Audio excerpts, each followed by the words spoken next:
यो WhatsApp. तो कैसे हैं आप लोग। आज हम बात करने वाले हैं बिहार डीएलएड 2024-26 को लेकर के कुछ इम्पोर्टेंट पॉइंटों पे जो है डिस्कस करने वाले हैं। तो बहुत सारे जो है इम्पोर्टेंट पॉइंट आप लोगों के द्वारा जो है कमेंट में लिखा जा रहा था, बार बार एक ही तरह का क्वेश्चन किया जा रहा था, तो हम जो है उसी सब क्वेश्चन को लेके एक वीडियो बना दिए। तो बहुत सारे लोग पूछ रहे थे कि सेकेंड मेरिट लिस्ट कब आएगा, स्लाइड अप कैसे होगा प्रोसेस, यानी स्लाइड अप जो है कैसे होगा, क्या होगा उसका प्रोसेस, और क्लास कब से स्टार्ट होगा, प्राइवेट कॉलेज में एडमिशन कब होगा, और क्लास रोज करना होगा। तो चलिए एक एक करके हम इस सब चीज़ों का आंसर देंगे। और पहले तो आप लोगों का जो है बहुत ज़्यादा हम शुक्रिया अदा करना चाहेंगे, क्योंकि आप लोगों ने जो है चैनल को सब्सक्राइब कर करके जो है 400 सब्सक्राइबर पूरा दिया। तो ये बहुत बड़ा नंबर है मेरे लिए। तो आप लोगों को जो है दिल से शुक्रिया कि आप लोगों ने हमारे चैनल को सब्सक्राइब किया। चलिए आगे बढ़ते हैं, देखते हैं कि सेकेंड मेरिट लिस्ट कब आएगा। देखिए सबसे पहले आपको समझना होगा कि 23 तक जो है फर्स्ट मेरिट लिस्ट का एडमिशन का टाइम है। फिर 24 को जो है वो कुछ एडिट करना है। फिर 25-26 को जो है वो करा जाएगा कि जो ऊपर सीधा, मतलब कि अगर आपको जो है कॉलेज नहीं मिल रहा है, 15 को कॉलेज चूज़ किए हैं आप, तो उसको एडिट कर सकते हैं। तो वो जो होगा करीब 25 को हो जाएगा, 24 और 25 को। उसके बाद 1-2 दिन जो है टाइम बिहार बोर्ड लेगी आपके सेकेंड मेरिट लिस्ट को तैयार करने में। होता ये है कि जितने लोगों का एडमिशन हो गया वो तो ठीक है, जितने लोगों का एडमिशन बच गया है और जितना सीट बच गया है उतने सीट में जो है कंप्यूटर के द्वारा वो दिखाया जाता है कि कौन से सीट पे किसको अलॉट किया जाएगा। तो वो कंप्यूटर 1-2 दिन टाइम लेता है, तब तक जो है वो कर देगा, फिर जो है सेकेंड लिस्ट को जारी कर देगा। तो अगर 25 से जो है 2-3 दिन अगर जोड़े तो करीब 29 को, यानी 28 या फिर 29 या 30 को कभी भी जो है रिलीज हो सकता है सेकेंड मेरिट लिस्ट। अब जो सेकेंड मेरिट लिस्ट का आप लोग समझ गए हैं कि कब आने वाला है। चलिए आगे बढ़ते हैं और देखते हैं दूसरा क्वेश्चन क्या था कि प्राइवेट कॉलेज में एडमिशन कब होगा।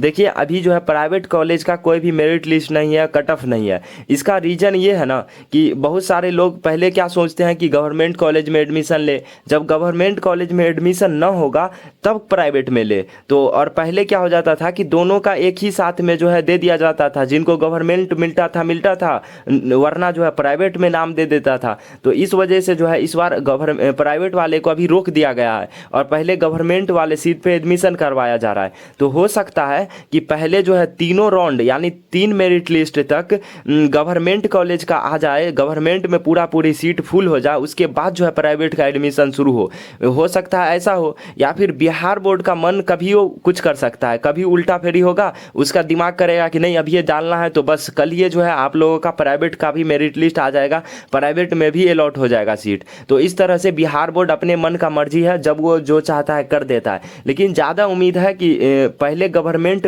फुल हो जाएगा सीट, उसके बाद ही प्राइवेट का मेरिट लिस्ट आएगा। चलिए आगे बढ़ते हैं और देखते हैं कि क्लास कब से स्टार्ट होगा।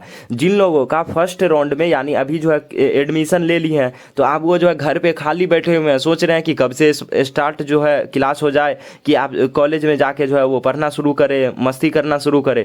तो देखिए पहले ये समझना होगा कि एक राउंड का एडमिशन होने में करीब 10 दिन लग रहा है। ये पहले राउंड का अभी समाप्त भी नहीं हुआ, फिर सेकेंड शुरू होगा, फिर थर्ड शुरू होगा, फिर स्पोर्ट राउंड शुरू होगा। तो करीब जो है 3 राउंड अभी और चलेगा, जिसमें 30 दिन लगेगा। और उसके बाद हो सकता है कि प्राइवेट के लिए भी अगर थोड़ा सा टाइम लगे तो समझ लीजिए प्राइवेट में भी 15 दिन लगेगा। तो समझ लीजिए लगभग जो है कि 1.5 महीना, 1 से 1.5 महीना के बाद ही क्लास स्टार्ट होगा अपने लोग का। ये जो 2024-26 का है, इसका क्लास कॉलेज में 1.5 से 1 महीना के बाद ही स्टार्ट होगा, इससे बाद ही होगा और स्पॉट राउंड के बाद होगा। तो ये तो बोल ही दिए हैं कि थर्ड राउंड खत्म होने के बाद स्पॉट राउंड होगा। स्पॉट राउंड में होता यह है कि मेरिट लिस्ट नहीं निकलता है, डायरेक्ट आप जो है कॉलेज पे जाइए, कॉलेज पे सीट अगर खाली रहेगा तो आपको जो है एडमिशन दे दिया जाएगा। तो ये भी आप लोग समझ चुके हैं। चलिए आगे बढ़ते हैं, देखते हैं कि क्या क्लास रोज करना होगा। तो गवर्नमेंट कॉलेज में अगर आप एडमिशन लिए हैं तो हाँ जी रोज करना होगा, और प्राइवेट कॉलेज में ना जी, मतलब नहीं करना है। अगर प्राइवेट कॉलेज में आपका मन है तो क्लास कीजिए, नहीं मन है तो क्लास नहीं कीजिए। लेकिन 2-4 प्राइवेट कॉलेज ऐसा भी है जिसमें जो है क्लास करना कंपलसरी रहता है, 2-4 ही है वैसा कॉलेज। तो आप जो है अगर क्लास नहीं करना चाहते हैं तो एडमिशन से पहले ही कॉलेज में पूछ लीजिएगा कि अगर सर क्लास नहीं करे तो कोई दिक्कत नहीं ना होगा। गवर्नमेंट में जो है कोई भी गवर्नमेंट हो, सब में जो है क्लास करना कंपलसरी है, क्लास नहीं कीजिएगा तो आपका नाम काट के फेंक देगा।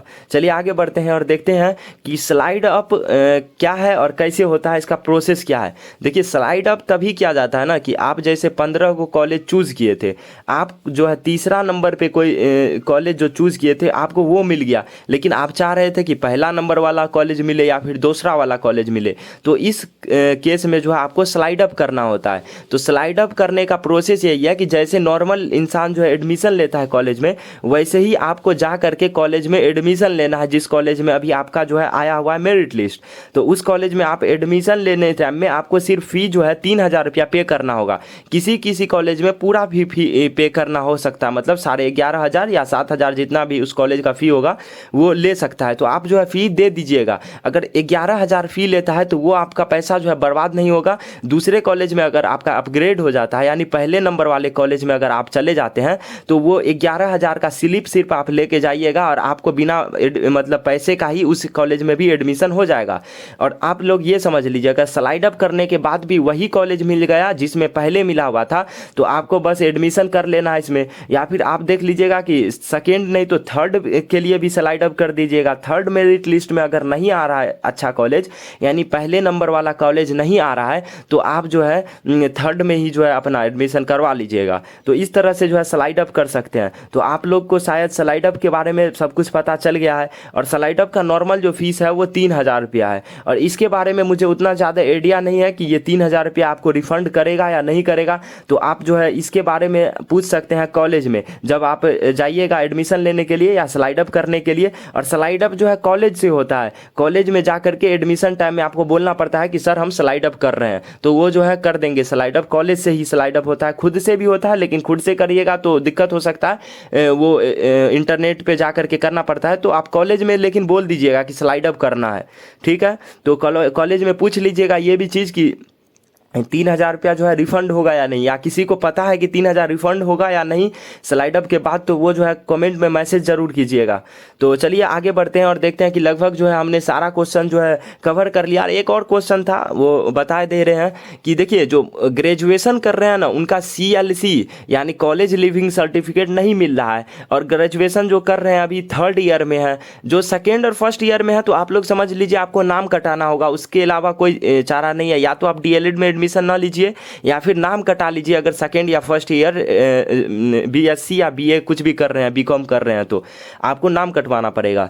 उसके बाद ही CLC मिलेगा तो एडमिशन होगा। और जो थर्ड ईयर में एग्जाम दे दिए हैं लेकिन अभी जो है बहुत सारा जो है रिजल्ट ही नहीं आया है, तो CLC कहाँ से देगा। तो वैसे स्टूडेंट जो है कॉलेज पे जा करके जो है एप्लीकेशन लिखेंगे तो उनका एडमिशन हो जाएगा। तो इससे हम समझ गए कि आप लोग जो है समझ गए होंगे मेरे बातों को।